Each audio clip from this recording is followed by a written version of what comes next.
படிப்பதற்காக சில இளைஞர்கள் பல்வேறு சிரமங்களை அவர்கள் எதிர்கொள்ள வேண்டிய ஒரு நிலை ஏற்பட்டு ஊரிலிருந்து வெளியேறி அவர்கள் ஒரு குகைக்குள் தஞ்சமடைகிறார்கள்.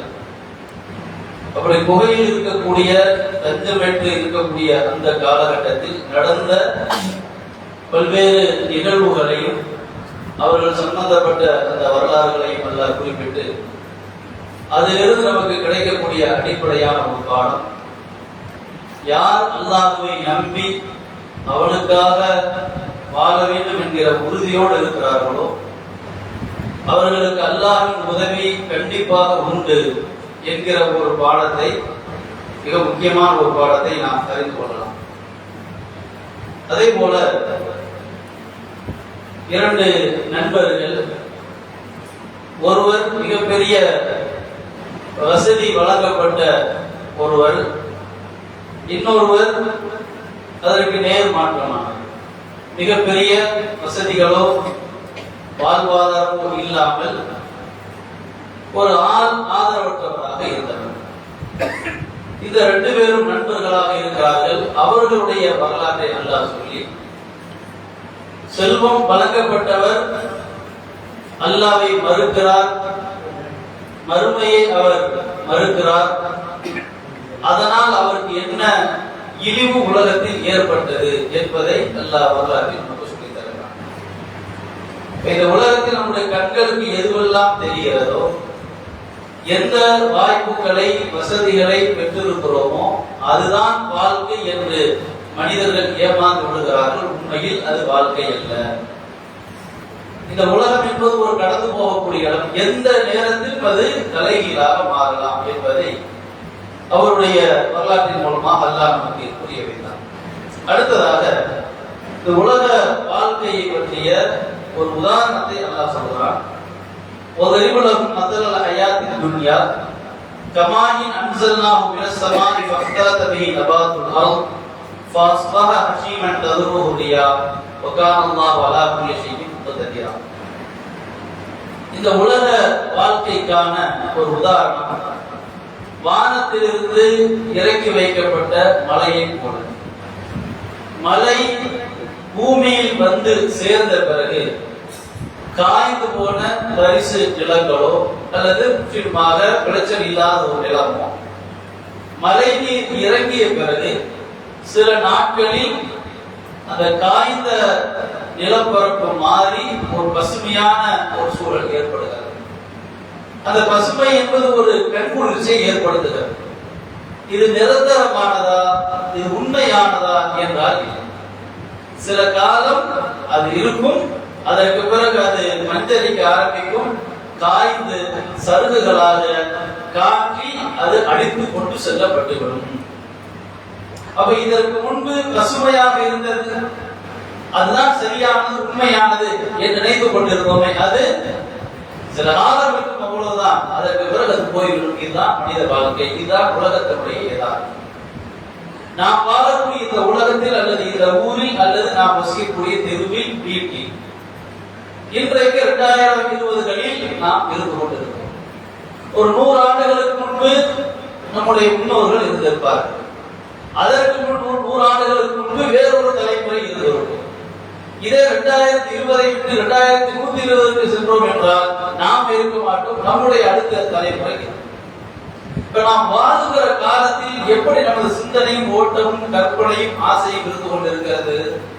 நாமளே நிரந்தரமா இருக்க போற மாதிரி, நாமளே எல்லாத்தையும் கட்டி காப்பாற்றுற மாதிரி, நாம தான் உட்கார்ந்து படைச்சு அனைத்தையும் உருவாக்குற மாதிரியான ஒரு உழைப்பும் ஒரு பெரிய கவலையும் ஆர்வமும் லட்சியமும் இருந்து கொண்டிருப்பதை பார்க்கிறோம். மனிதன் பிறக்கும் போது குழந்தையாக இருக்கும் போது அழகாக இருக்கிறது. அதே சிறுவனாக சிறுமியாக வரும்போது பல்வேறு பிரச்சனைகளை சந்திக்கும் போது ஏண்டா பெற்றோம் அப்படிங்கிற அளவுக்கு இருக்கு. அதே வயசான ஒரு காலத்தை அந்த மனிதன் அடையும் போது நாம் ஏன் உலகத்துல வாழணும், போய் சேரக்கூடாதா அப்படிங்கிற ஒரு மனநிலைக்கு வந்து விடுறான். இதுதான் உலகத்தில் இதாகும். அப்ப எதை உண்மை என்று நினைத்தோமோ அது உண்மை இல்லை, அது அப்படியே மாறி போயிடும். அதான் அல்லாஹ் சொல்றான், அந்த மழை தண்ணீர் பூமிக்கு வந்த பிறகு காய்ந்து இருக்கக்கூடிய அந்த நிலப்பரப்பு தண்ணீர் உள்ளே சென்ற பிறகு அது செய்கிறது? அப்படி விடுவிக்க ஆரம்பிக்கிறது. அது நிரந்தரமா? இல்ல, அது மாறும். கொஞ்ச நாளைக்கு இருக்கும், 1 வருஷம் இருக்கலாம், 10 வருஷம் இருக்கலாம், 50 வருஷம் இருக்கலாம், 100 வருஷம் இருக்கலாம். நிரந்தரமா? இல்ல. அது ஒரு காலகட்டத்தில் காய ஆரம்பிக்கும். நாம் அப்படி வயசானவங்கள போறோமா இல்லையா? அந்த மாதிரி தான். குழந்தையா இருக்கும், கொஞ்சம் இருப்போம். அப்படியே 100 வருஷத்துக்கு அந்த புள்ள இருக்குது? இல்ல, 1 வருஷம் 2 வருஷம் மாற ஆரம்பிச்சிடும். கொஞ்சம் அதே புள்ளைய மிதிக்க ஆரம்பிக்கிறேன், அடிக்க ஆரம்பிக்கிறேன், திட்ட ஆரம்பிக்கிறேன். அதே புள்ள ஓரளவுக்கு பெருசானவர் ஏண்டா பிறந்தங்கிற அளவுக்கு நிறைய சில பஞ்சாயத்துகள் பிரச்சனைகள் எல்லாம் போட ஆரம்பிக்குது. அப்போ இந்த உலக வாழ்க்கை என்பது இப்படித்தான். அல்லாஹ் அனைத்து பொருட்கள் மீது மாற்றம் மிக்கவன். எல்லா ஆற்றலும் அல்லாஹ்வுக்கு இருக்கிறது. அப்ப நம்ம யாரை நம்பி வாழ வேண்டும்? யாரை சார்ந்து வாழ வேண்டும்? அல்லாஹ்வை சார்ந்து அல்லாஹ்வை நம்பி தான் வாழ வேண்டும் தவிர தங்களுக்கு தெரியக்கூடிய இவைகளுக்காகவோ இவர்களுக்காகவோ வாழ்ந்தோம் என்றால் நம்முடைய வாழ்க்கை அர்த்தப்பட்டதாக போய்விடும். எப்படி இருந்தாலும் தோட்டம் வழங்கப்பட்டாலும் 2 தோட்டங்கள் வழங்கப்பட்டவர் என்னை இந்த தோட்டம் அழியும் என்று நான் நினைக்கவில்லை, வறுமை என்று வராது, அப்படி நான் போனா நல்லதா இருப்பேன். எதை வைத்து அவனுக்கு இந்த தப்பான சிந்தனை வந்துச்சு? இப்படிப்பட்ட ஒரு கோளாறான சிந்தனை வந்ததற்கு என்ன காரணம்? அந்த கண் முன்னாடி தெரியக்கூடிய அந்த செல்வம், கண் முன்னாடி தெரியக்கூடிய அந்த செல்வ செழிப்பு. ஆனா அது உண்மையாது? அது உண்மை இல்லப்பா, ஏமாந்துருவ. அவன் கண் முன்னாடி அனைத்தும் கவிந்து நாசமாகி விட்டது. அவ என்ன பண்றான்? நான் பெரிய தப்பு பண்ணிட்டேன், ரப்புக்கு நான் மாறு செய்து விட்டேன், நான் அல்லாஹ்வுக்கு இணை வைக்காமல் இருந்திருக்கணுமே, இணை வச்சதுனால சிறுக்கு வச்சதுனால இப்படி நான் கை செய்தபடி நாசமா போயிட்டேனே அப்படின்னு குடிக்கிறான். அப்ப எதை உண்மை என்று நினைத்தானோ அது உண்மை இல்லை, அல்லாஹ் தான் உண்மை அப்படிங்கிறத அந்த வரலாற்றின் மூலமா அல்லாஹ் சொல்லித்தது. அது தொடர்ச்சியாக பேசுகிறான். அல் மாலு வல் பனூன ஸீனத்துல் ஹயாத்தித் துன்யா வல் பாக்கியாத்து ஸாலிஹாத் கைருன் இன்த ரப்பிக தவாபா வ கைருன் அமலா. செல்வமும் மக்களும் இந்த உலகத்தின் அலங்காரம். ஸீனத்துல் ஹயாத்தித் துன்யா, நமக்கு வழங்கப்பட்டிருக்கக்கூடிய மக்களாக இருந்தாலும் நமக்கு வழங்கப்பட்டிருக்கக்கூடிய செல்வமாக இருந்தாலும் அது வெறும் அலங்காரம். வல் பாக்கியாத்து ஸாலிஹாத், சாலிஹான நல் அமல்கள் தான் உங்களுடைய இறைவனிடத்திலே மிகச் சிறந்ததும் சிறந்த கூலியை தருகிறது, சிறந்த ஒரு தன்மைப்படமாக அது இருக்கிறது என்று அல்லாஹ் சொல்றான். அல்லாஹ்விடத்தில் மதிப்பிற்குரியது எது? ஒருத்தருக்கு 10 பிள்ளை இருக்குது, அல்லாஹ் இவரை நல்ல மனிதன் ஏற்றுக்கொண்டான் என்று பொருளா? ஒருத்தருக்கு பிள்ளையே இல்ல, அல்லாஹ்விடத்தில் இவர் மிகப்பெரிய பாவி என்று பொருளா? அப்படி இல்ல. ஆனா மனிதர்கள் அப்படி நினைக்கிறோம். ஒருவருக்கு பிள்ளைகள் வரிசையாக இருந்தால் அவன்தான்ப்பா பாக்கியசாலி, நம்மளை எல்லாம் அல்லாஹ் கண்டு தெரிய மாட்டேங்குது என்பதாக பிள்ளை இல்லாதவர்கள் ஏற்றுகிறார்கள், அல்லாஹ்வின் மீது வேதனை வெளிப்படுத்துகிறார்கள். ஒரு காலம் முழுவதும் நோயால் கஷ்டப்படுகிறார், நல்ல சாலிகான மனிதராக தோற்றமளிக்கிறார், ஆனால் சிரமப்படுகிறார்.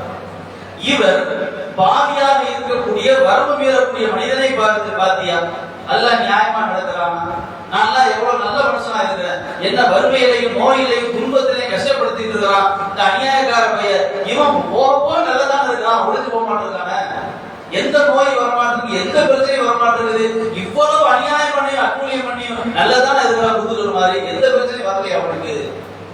அப்ப மனிதர்கள் என்ன நினைக்கிறோம்? ஒரு மனிதர் உலக பாக்கியம் வழங்கப்பட்டால் அவர் அல்லாஹ் நல்ல பிள்ளை. ஒரு மனிதருக்கு உலக பாக்கியம் வழங்கப்படவில்லையானால் குறைந்து வழங்கப்பட்டால் அவர் அல்லாஹ்விடத்தில் துர்பாக்கியசாலி என்பதாக நினைக்கிறோம். அப்படி இல்லை. அப்படி நினைச்சீங்கன்னா ஏமாந்துடுவீங்க. வழங்கப்பட்டவர்களும் வழங்கப்படாதவர்களும் இதற்கு மாற்றமாக நினைத்தீர்கள் என்றால் ஏமாந்து விடுவீர்கள். அல்லாஹ்விடத்தில் மதிப்பு எதுக்கு தெரியுமா இருக்குது? பாக்கியாத்து ஸாலிஹாத், சாலிகான நிரந்தரமான நற்செயல்களுக்கு தான், நிலைத்து இருக்கக்கூடிய நல்ல செயல்களுக்கு தான் அல்லாஹ்விடத்தில் மதிப்பு இருக்கிறது. ஒரு மனுஷனுக்கு பிள்ளையே இல்ல, அல்லாஹ் சொன்ன மாதிரி நடக்கிறார், இறையச்சத்தோடு நடக்கிறார், வறுமை சிந்தனையோடு நடக்கிறார், இவருக்கு அல்லாஹ்விடத்தில் மதிப்பு இருக்கிறது. ஒருத்தருக்கு எல்லாமே வழங்கப்பட்டிருக்கிறது, ஆனால் நேர் மாற்றமாக இருக்கிறார். அல்லாஹ்வை பற்றிய அந்த நம்பிக்கை இல்லாமல், மார்க்கம் சொல்லி தந்த அந்த அடிப்படையில் வாழாமல் புறக்கணித்து செயல்படுகிறார் என்றால் இவருக்கு அல்லாஹ்விடத்தில் மதிப்பு இல்லைங்க. அல்லாஹ்வுடைய மார்க்கத்தை புறக்கணிக்கும் போது அல்லாஹ்ட்ட அவருக்கு மதிப்பு கிடையாது. ஆனால் உலக பாக்கியம் நிறைய இருக்கிறது, அல்லாஹ் அதை பெருசா நினைக்கிறது இல்லை. பல வசனங்கள் அல்லாஹ் சொல்றான், இன்னமா அம்வாலுக்கும் வஅவுலாதுக்கும் ஃபித்னா. உங்களுக்கு வழங்கப்பட்டிருக்கக்கூடிய மக்கள் பாக்கியமோ அல்லது செல்வ பாக்கியமோ வெறும் சோதனை தான். அல்லாஹ் இன்தஹு அஜ்ருன் அதீம். அல்லாஹ்விடத்தில் தான் மகத்தான கூலி இருக்கிறது. என்ன சோதனை? இந்த உலகம் என்பது மறுமைக்கு நாம் பயணிக்கக்கூடிய ஒரு வாகனம், கடந்து செல்லக்கூடிய ஒரு பாதை. அதில் நாம் எப்படி சூழலை அமைத்துக் கொள்கிறோம்? பிள்ளை அல்லாஹ் கொடுக்கிறான். அந்த பிள்ளைகளை உங்களுடைய மனம் போன போக்கில் உலகத்தினுடைய சூழல் கட்டமைக்கக்கூடிய வகையில் வளர்க்கிறீர்களா, பழக்கப்படுத்துகிறீர்களா, அல்லது அல்லாஹ் சொல்லக்கூடிய வகையில் பழக்கப்படுத்துகிறீர்களா என்று அல்லாஹ் சோதிக்கிறான். செல்வத்தை அல்லாஹ் கொடுக்கிறான், பணங்காசுகள் அல்லாஹ் கொடுக்கிறான், தோட்டத்துறவுகள் அல்லாஹ் கொடுக்கிறான், ஆடு மாடு செல்வத்தை அல்லாஹ் கொடுக்கிறான், கணக்கில்லாத பாக்கியங்களை அல்லாஹ் கொடுக்கிறான். எதற்கு? அந்த காசு பணத்தை வைத்து, செல்வத்தை வைத்து ஆடம்பரத்தையும் அல்லது பெருமையையும் ஆணவத்தையும் வெளிப்படுத்துகிறீர்களா, அல்லது என் ரப்பு தந்த பிச்சை, அவன் கொடுத்த ஒரு அருள், அவனுடைய திருப்திக்கு ஏற்பதான் நான் வாழ்வேன் என்பதாக நீங்கள் நினைக்கிறீர்களா? இப்படிதான் ஒரு சோதனையா அல்லாஹ் வச்சிருக்கிறார். அப்ப இந்த சோதனையை நாம் எப்படி எதிர்கொள்கிறோம்? காரூனுடைய வரலாறு வந்து மிகப்பெரிய செல்வம் வழங்கப்பட்டவர். அந்த செல்வத்தின் மூலமாக அவன் நடந்து கொண்ட முறை என்ன? அன்றைக்கு வாழ்ந்த மக்கள் சொன்னார்கள், நீ திமிரு பிடிச்சு அலையாத, ஆணவம் பிடிச்சு அலையாத, பெருமை பிடிச்சு அலையாத, அல்லாஹ் உனக்கு தந்த பாக்கியத்தை வைத்து அல்லாஹ்வுடைய திருப்தியை தேடிக்கொள், மறுமை பாக்கியத்தை தேடிக்கொள், நீ அல்லாஹ்வுடைய அந்த உத்தரவுகளை மறந்துடாத என்பதாக உபதேசம் செய்கிறார். அவன் அதை கேட்கவில்லை, கேட்டு கட்டுப்பட்டு நடக்கல. அதுக்கு என்ன பதில் சொன்னான்? இன்னமா ஊத்தீத்துஹு அலா இல்மின் இன்தி. அல்லாஹ் தந்த செல்வம்ங்கிறீங்க, நான் என்னுடைய திறமையால் சம்பாதித்துக் கொண்டேன் அப்படின்னு. என்னுடைய திறமையால் சம்பாதித்துக் கொண்டேன் என்றால் அப்ப எல்லா மனிதர்களுக்கும் திறமையின் அடிப்படையில் அவர்களால் உருவாக்க முடியுமா இல்லையா? ஏன் உருவாக்கல? அல்லாஹ் யாருக்கு வழங்க வேண்டும் என்று முடிவு செய்கிறானோ அவர்களுக்கு வழங்குகிறான். திறமை இருந்தாலும் சரி, இல்லாட்டாலும் சரி. நீங்க பார்க்கமா இல்லையா? ஆட்சி அதிகாரத்தில் இருக்கிறார்கள் பல பேர். ஆட்சி செய்யக்கூடிய திறமையோ அல்லது தகுதியோ இருக்கா என்று சிந்தித்து பார்த்தால் அதே கிடையாது. ஆனால் அந்த பொறுப்பில் அவர்கள் இருப்பார்கள். சிலருக்கு இவர்கள்லாம் இப்படிப்பட்ட வசதியான ஒரு நிலைக்கு வருவார்களா என்று அவர்களது கடந்த காலத்தை யோசிக்கும் போது ஆச்சரியப்படும். இவெல்லாம் இந்த அளவுக்கு வந்துருவானா அப்படின்னு நம்ம கண் முன்னாடி தெரியக்கூடிய நிலையில ஆச்சரியப்படுவோம். ஆனால் அவர்கள் வந்திருப்பார்கள். சிலரே சிறு வயதில் இவரெல்லாம் நல்லா வருவாரு என்பதாக நினைத்திருப்போம். ஆனால் அவர் அப்படியே இருப்பார். அப்ப என்ன விளக்குது? அல்லாஹ் அது கொடுக்கிறான்.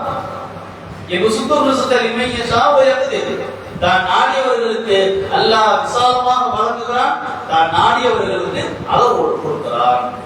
குறைச்சு கொடுக்கிறது இல்ல, அளவோடு அல்லாஹ் கொடுக்கிறான். அப்ப இப்படி ஒரு சோதனையாக அல்லாஹ் வைத்திருக்கிறான். மனநிலை எப்படி இருக்கிறது, எப்படி அதை பயன்படுத்துகிறீர்கள்? இப்ப காரணம் என்ன பண்ணான்?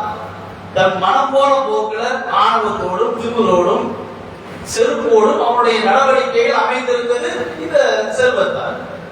எவ்வளவு மக்கள் சொன்னாங்க, அவன் ஏற்றுக்கொள்ளல. சொல்ல போனால் அவன் அவ்வளவு அநியாயம் செய்தும் அல்லது அல்லாஹ்விற்கு மாற்றமாக அந்த செல்வத்தின் மூலமாக வெளிப்படுத்தியும் நல்லதான இருக்கிறான் என்று பார்க்கும் போது சமகாலத்தில் வாழ்ந்தவர்கள் கூட ஆசைப்பட்டார்கள், எவ்வளவு பெரிய பாக்கியசாலி, நமக்கும் அது மாதிரி கிடைச்சா எவ்வளவு நல்லா இருக்கும் என்று கூட ஏங்கினார்கள்.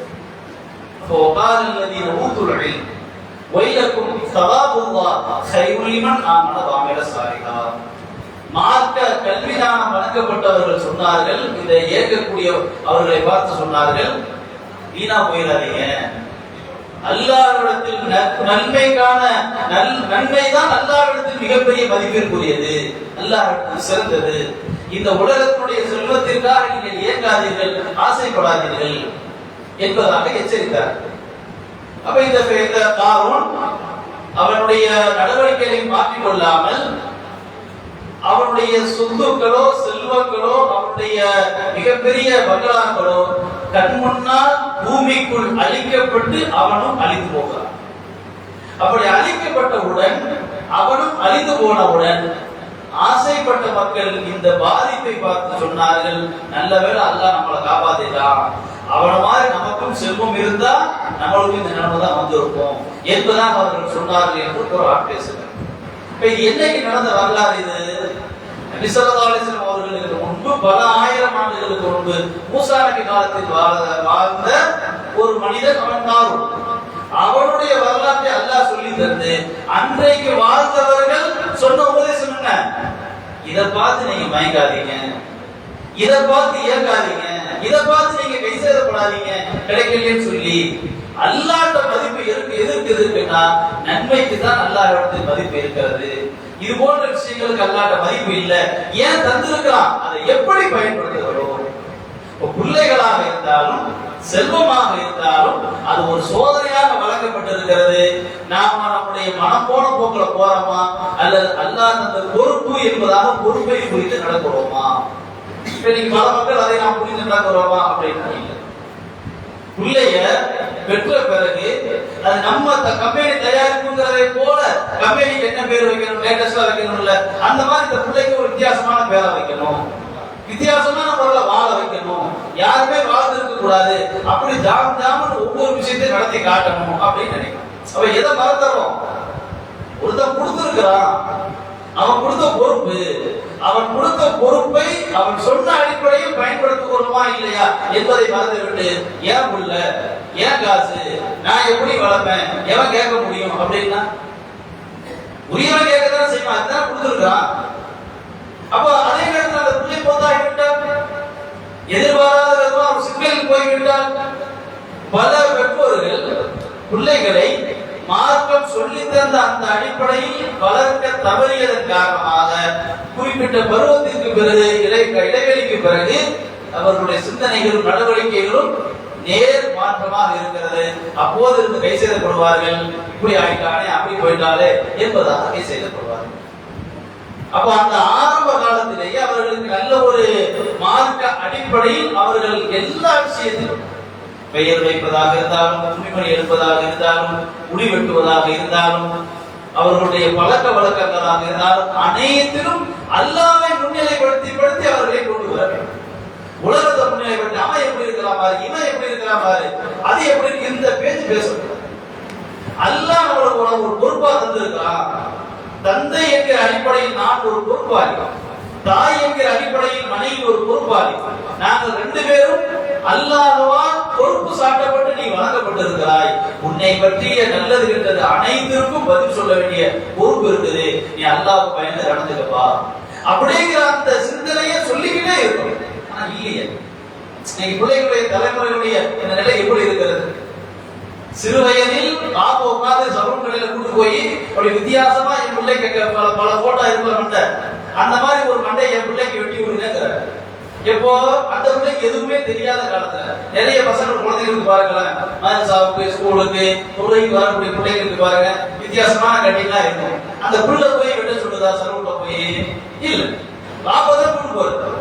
அல்லது பாப்பா வெள்ளாட்டம் உண்மைதான் கூட்டுவோம், கூட்டு போய் இந்த மாதிரி வெட்டி விடு, அந்த மாதிரி வெட்டி விடு அப்படிங்கிறது. இதே புள்ள ஒரு 17 வயசுக்கு பிறகு நாம சொல்ல வேண்டாம், அவன் பல டிசைன் போடுவான். அப்போ உட்கார்ந்து வாப்போம், வருத்தப்படுவான், தாறுமாற அலையலாம், சொல்லி பேச்சு கேட்க எப்படி கேட்பான்? நம்ம சிறு வயதுல அந்த பழக்கத்தை கொடுக்கல இல்ல. அதே போல சைக்கிள் வாங்கி கொடுக்கிறோம், தேவையான பொருட்களை வாங்கி கொடுக்கிறோம், அவர்களுக்கு அவசியமா இல்லையா என்பதை உணர்த்த தவறிவிடுவோம். அல்லது பணிவு என்கிற அந்த சிந்தனை, ஒரு சைக்கிள் வாங்கி கொடுத்தாலும், ஒரு பைக் வாங்கி கொடுத்தாலும், ஒரு போனை வாங்கி கொடுத்தாலும் அல்லாஹ்வுக்கு பயந்து நடக்க. நீ கேட்ட தேவைன்னு கேட்ட வாங்கி தந்த, பெருமைக்கு கேட்டா வாங்கி தர மாட்டேன், இந்த விஷயத்தை சொல்லிக்கிட்டே இருக்கணும். அதை சொல்லி தவறியதன் விளைவு என்ன? நீங்க பிள்ளைகள் பைக்ல பறக்கிறான், என்ன அவசியம்னே தெரியாது. ஏதோ 4 வழிச்சாலையில பறக்கிற மாதிரி பறக்கிறார்கள், ஆங்காங்கே விபத்துகள். இந்த பறக்கிறதுக்கு அடிப்படையான மனநிலை என்ன? உட்கார்ந்தா மெதுவா போக தெரியாது. ஏன் அந்த அப்படிப்பட்ட மனநிலை என்ன வந்தது? நான் பறக்கிற பாரு, நான் அப்படிங்கிற சிந்தனை வந்தது எது? அவனை விட நான் நல்லா இருக்கணும், அவனை விட நான் சூப்பரா இருக்கணும், அவனை விட நான் நல்லா பேசணும், அவனை விட நான் திறமையா இருக்கணும், அழகா இருக்கணும். இத நான் அப்படிங்கிற சிந்தனை எப்படி புகுத்தப்பட்டது? சிறு வயதிலிருந்து நான் என்பதை விட அல்லாஹ் என்கிற அந்த சிந்தனை உருவாக்கி கொண்டே இருந்தோம் என்றால் அப்படிப்பட்ட பிள்ளை உருவாகத்தான் செய்யறாங்க, இருக்கிறாங்க. ஊர்ல, மகல்லாவுல, பள்ளிவாசல்ல அப்படிப்பட்ட பிள்ளைகள் இருக்கத்தான் செய்கிறார்கள். ஏன் இந்த வித்தியாசம் வருகிறது? அந்த பெற்றோர்கள் அவர்களை அது போன்ற சிந்தனையோடு வளர்த்திருக்கிறார்கள். சில பெற்றோர்கள் அந்த பிள்ளைகளை வேறு வேறு சிந்தனைகளோடு வளர்க்கிறார்கள். அப்படி வளர்க்கப்பட்ட பிள்ளைகள் ஒரு கட்டத்திற்கு பிறகு வீட்டிற்கு அடங்குவதில்லை. பாப்பா சொல் பேச்சு கேட்கறதில்ல, எதிர்த்து பேச வர்றது, அடிக்க வர்றது, வீட்டை விட்டு வெளியே போனா திரும்ப வீட்டுக்குள்ள வந்து அடையிறது இல்ல, ஒரே புகார்களும் பிரச்சனைகளும். சொல்ல போனா இன்றைக்கு நம்ம ஊர்ல சிறு இளைய தலைமுறை மிகப்பெரிய, நம்ம ஊருன்னு இல்லைங்க, நம்ம சமுதாயத்துல பரவலாக இருக்கு. இளைய தலைமுறை பிள்ளைகள் மிகப்பெரிய சீரழிவில் போய் மாட்டிக்கொள்கிறார். நல்லது என்று சொல்லி தம்முடைய வார்த்தையை, இளமையை நாசப்படுத்திக் கொண்டிருக்கிறார்கள். பெற்றோர்கள் தோல்வி அடைந்து விடுகிறோமா இல்லையா? சோதனை என்று அல்லாஹ் தந்ததை தோல்வி அடைந்து விடுகிறோமா இல்லையா? அதே போலதான் செல்வம். அல்லாஹ் தந்திருக்கிற செல்வத்தை எப்படி கஷ்டப்பட்டு சம்பாதிக்கிறோமோ, செலவு பண்ணும் போதும் அதை பக்குவமாக பார்த்து பார்த்து 5 ரூபாய் செலவு பண்ணாலும் இது அல்லாஹ்வுடைய திருப்தி இருக்கிறதா, கோபம் இருக்கிறதா என்று எத்தனை பேர் பார்க்கிறோம்? 5 லட்சத்தை செலவு பண்ணுவோம், தண்ணியா அள்ளி வீசுவோம். ஆனா 5 ரூபாய் ஒரு மிஸ்கின் கேட்டா, ஏன் சம்பாதிச்சு திங்க தெரியாதா, உழைப்பு தான் நடக்க உழைக்க தெரியாதா அப்படின்னு சட்டம் பேசுவோம். முடிஞ்சா கொடுக்கலாம், இல்லையா இன்னொருத்த கேளுமா என்பதாக சொல்லிவிடலாம். ஆனால் கைகால நல்லதா உனக்கு என்ன என்பதாக சட்டம் பேசும். அப்போ அல்லாஹ் சொல்லி தந்த அந்த வகையில் நம்முடைய காசு பணத்தை செலவழிக்கிறோமா, அந்த கவனம் நம்மிடத்தில் இருக்கிறதா என்றால், ஏன் காசு நான் எப்படி பண்ணுவேன்? கந்தூரி சொல்றாங்கம்மா ஆக்குவேன், கடுமையான விளம்பரத்தோட கல்யாணத்துக்கு வேணுமா பண்ணுவேன், இல்ல தர்கா விழா சிறப்பா கொண்டாடுவேன். ஏன் காசு யாருன்னே கேட்க முடியும் என்பதை போல அந்த ஒரு வகையான மனநிலை. ஆனால் ஒட்டுமொத்தமாக அல்லாஹ் சாய்த்து விட்டான், ஒட்டுமொத்தமாக அல்லாஹ் பிடிக்கிக் கொண்டான். அல்லாஹ் நான் தப்பு பண்ணிட்டேன், தெரியாம செஞ்சுட்டேன், என்ன மன்னிச்சு என்பதாக சரணம். முதல்ல அதை செஞ்சா என்ன? இதான் அல்லாஹ் அந்த வரலாற்று சொல்லித்தான். இந்த செல்வம் வளர்க்கப்பட்ட அந்த ஆளு காரூனா இருக்கட்டும், அல்லது இந்த வரலாற்றுல சூறாவை படித்த அந்த நபரா இருக்கட்டும், ஏன் பணம் ஏன் தோட்டம், அந்த மனநிலையில் இருந்தவர்கள் அழித்த பிறகு ரப்பே ஒன்ன விட்டா வேற போக்கடம் இல்ல, என்ன மன்னிச்சிரு என்பதாக சரண் கிடைக்கிறார். அப்ப அந்த நிலை வருவதற்கு முன்பு நாம் பொறுப்பை உணர்ந்து நடந்து கொண்டோம் என்றால் உலகத்திலும் கண்ணியம், மறுமையிலும் மகத்தான பொறுமை. அப்ப இந்த அல்மால் வல் பனூன் இது ரொம்ப முக்கியமான ஒரு உபதேசமாக அல்லாஹ் சொல்லி தருகிறான். செல்வமும் மக்களும் அலங்காரங்கள், அது உண்மை அல்ல. செல்வம் பிள்ளை வழங்கப்பட்டவன் எல்லாம் பாக்கியசாலி, வழங்கப்படாதவன் துர்பாக்கியசாலி என்று நினைத்தால் ஏமாந்து போய்விடுவோம். வறுமையில் ஒருவன் இருக்கிறான் என்றால் அவன் அல்லாஹ்வுக்கு பிடிக்காதவன், செல்வம் ஒருவன் வழங்கப்பட்டிருக்கிறது என்றால் அல்லாஹ்வுக்கு பிடிச்சமானவன் என்று நினைத்தோம் என்றால் ஏமாந்து போய்விடுவோம். ரெண்டுமே சோதனை தான். மனநிலை எப்படி இருக்கிறது என்பதற்காகத்தான் அல்லாஹ் இதை நமக்கு வளர்த்துகிறான். ஒரு வசனத்துல அல்லாஹ் சொல்லுவான், ஃபஅம்மல் இன்சான் இதா மபுத்தலாஹு ரப்புஹு ஃபஅக்ரமஹு வ நஅமஹு ஃபயகூலு ரப்பி அக்ரமன். மனிதனுக்கு அல்லாஹ் கொஞ்சம் காசு பணத்தை வசதியை கொடுத்து கண்ணியமா வச்சுட்டான் அப்படின்னா, அக்ரமன் என் ரப்பு என்ன கண்ணியமா வச்சுட்டான் அப்படின்னா. வ அம்மா இதா மபுத்தலாஹு ஃபகதர அலைஹி ரிஸ்கா, அல்லாஹ் ஒரு மனிதனை சோதித்து அளவாக கொடுத்தால் ரப்பி அஹானன் என் ரப்பு என்னை கேவலப்படுத்தினான் அப்படிங்க. கல்லா, தப்பு, ரெண்டுமே தப்பு. எல்லாம் ரெண்டுமே தவறு. நீங்கள் லா தஹாதுன் அலா தஆமி மிஸ்கீன், நீங்கள் ஏழை எளியவர்களுக்கு உணவளிக்க கூட்டாமல் இருந்தீர்கள், அனாதைகளை ஆதரவளிக்காமல் இருந்தீர்கள். கோலாறு பிரச்சனை இதுதான். அனாதைகளை ஆதரிக்க வேண்டும், அதை நீங்க செய்யல, அதை செய்ய மறுக்கிறீங்க, அதுதான் தப்பு, அதுதான் கேவலம், அதுதான் ஈவு. ஏழைக்கு உணவளிக்க நீங்கள் உணவளிக்க வேண்டும். முடியவில்லையானால் 4 பேர்த்த கையை காட்டணும், இப்ப கஷ்டப்பட்ட வந்திருக்கிறான் ஏதோ பார்த்து செய்யப்பா என்பதாக உன்னால் முடியாவிட்டால் நீ 2 பேரை தூண்ட வேண்டும். நீ இன்னும் ஆதரிக்கல, தூண்டவும் இல்லை, இதுதான் கேவலம். எது கேவலம் இல்ல, அல்லாஹ் குறைச்சு கொடுத்தாங்க அது கேவலம் கிடையாது, அல்லாஹ் நிறைவா கொடுத்தாங்க அது கண்ணியம் கிடையாது. யார் அல்லாஹ் சொன்ன நற்செயல்களை செய்கிறார்களோ அது கண்ணியத்திற்குரிய செயல், அல்லாஹ்வுடைய உத்தரவுகளை புறக்கணிக்கிறார்களோ அது இழிவிற்குரிய செயல். அல்லாஹ் செல்வத்தை தர்றது தராம இருக்கிறது கண்ணியமோ இழிவோ அல்ல, ரெண்டுமே சோதனை தான் என்று அல்லாஹ் சொல்லி தருகிறார். அப்ப இது ஒரு அலங்காரம், மக்களோ செல்வமோ அது வெற்று அலங்காரம். அலங்காரம் நம்ம ஏற்கனவே சொல்ற மாதிரி தான். ஒரு மேக்கப் ஒரு 1/2 மணி நேரம் இருக்கும், 1 மணி நேரம் இருக்கும். நம்ம புள்ள நம்ம செல்வம் காலம் போற கட்டி காப்பாத்திக்கிட்டா இருக்கிறோம். திடீர்னு ஒரு நாள் விட்டு ஓடிடமா இல்லையா? கோடிக்கணக்கில் சொத்து இருக்குங்க. ஏன் சொத்து, ஏன் ஊரு, ஏன் நிலம், ஏன் பங்களா, அப்படி ஏன் ஏன் போயிட்டே இருக்கும். திடீர்னு பார்த்தா தன்னைத்தனியா கௌரவ கூட போயிடும். ஏன் மக்கள், ஏன் குடும்பம், ஏன் சொந்தம், ஏன் மனைவி என்பதாக இருந்து கொண்டே இருக்கும். திடீர்னு பார்த்தா அந்த ஏங்கிறது ஒண்ணுமே வராது. அவன் மட்டும் போய் கொடுத்தது ஏன் நம்ம கூட வரல, அவ்வளவுதான் வாழ்க்கை. இப்ப இது வெறும் அலங்காரம். உண்மை என்பது வேறு. இது ஒரு மேக்கப் தான். இது உண்மையானது அல்ல. இந்த அலங்காரத்தை நீங்கள் கவனமாக புரிந்து கொண்டு உலக வாழ்க்கை அமைத்துக் கொள்ளுங்கள் என்கிற ஒரு உபதேசத்தை அல்லாஹ் இந்த வரலாற்றின் ஊடாக, அதாவது அந்த தோட்டம் வழங்கப்பட்டவருடைய வரலாற்றை படிச்சோம் இல்லையா, அதையும் அதோடு சேர்த்து ஒரு முக்கியமான ஒரு உபதேசமாக அல்லாஹ் சொல்லிட்டு அடுத்த சில விஷயங்களை வரக்கூடிய வசனங்கள் வருகிறது. இன்ஷா அல்லாஹ் அது குறித்த விஷயங்களை நாளைக்கு பார்ப்போம். வாசிர் தாவானா அல்ஹம்துலில்லாஹ்.